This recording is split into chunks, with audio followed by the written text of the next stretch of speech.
गंजाम जिले में द्वितीय पर्याय निर्वाचन लगी नामांकन पत्र दाखलर षष्ठ दिन में खलिकोट विधानसभा आसन निमंते विजु जनता दलर विधायिका प्रार्थिनी सूर्यमणि वैद नामांकन पत्र दाखल करिसेंती।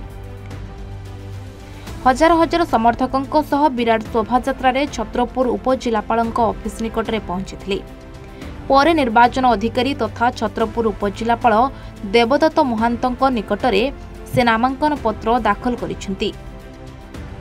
एही अवसर में नवीन पट्टनायक जिंदाबाद बीजेडी जिंदाबाद नाराबाजी रे कंपी उठिथिला सदर महकुमा।